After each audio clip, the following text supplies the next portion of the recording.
Hiya, welcome to part 2 of our Gothic and orchestral cue composition. Remember, there's loads more of these composing videos on the playlist somewhere over there, and like and subscribe, always appreciated.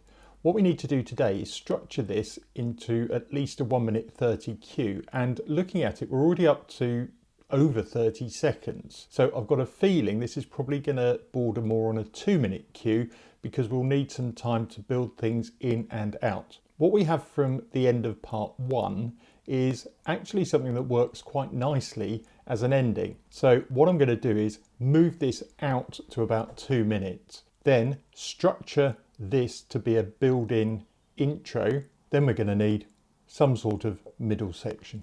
I'll have a go at doing that now and see you in a bit. Okay, all I've done is copied this out an extra 2 times and then removed different parts.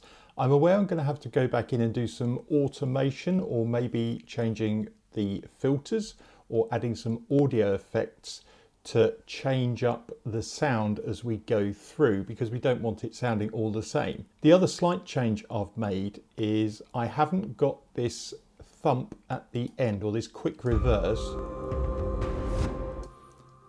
in here. It just decays and then we've got another swell in. That will make it a different kind of ending point to what we have here. Now I need to have a middle section. What you'll notice is I haven't actually used the Ice Kingdom sound yet in these first 2 parts. So that's going to be my key instrument to use, because it will be used in the final section, so people will be used to it. So we're going to have a little bit of a breakdown here.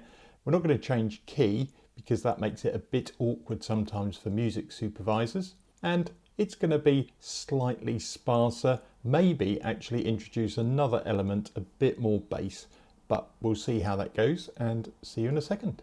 Right, we've got a middle section. What I've done is, it might look quite busy from the number of instruments we've got playing at the same time, but I've been quite careful to go through and make sure they are at a very low velocity. So some of these, you know, they're 50 or below. I've also added in the damage low percussion, so I'm going to have to extend that into the end section.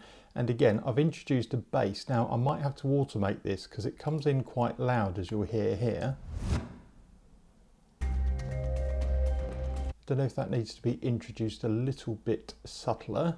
We've used the Ice Kingdom as the main melody instrument, but I've also implemented the lead echo as an ostinato patch as well. As you can hear, it's doing this sort of thing, while we've got a melody from the Ice Kingdom. That's about it. What I need to do is, like I say, I've introduced these extra instruments. I need to make sure we follow those through into the end section, or it's going to sound a little bit odd. So I'll be back with you when I've done that.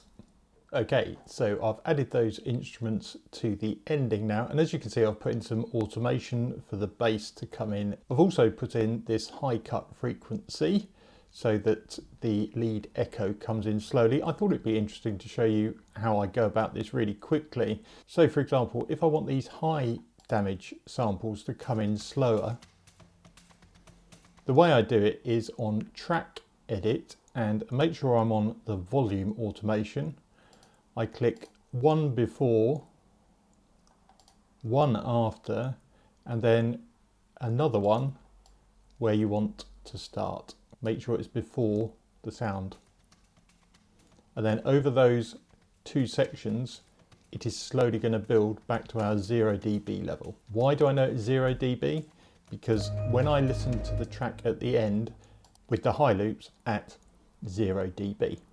So there we go. I'm going to have a listen through again, see if there's anything else to add, but we are nearly there for structure. Well, there you have it. The only thing I went back and did was put some volume automation on the low percussion to give it a bit of variation as we slowly build towards the end of the track. That's pretty much it, really. Okay, I'll play it to you as a bit of an outro.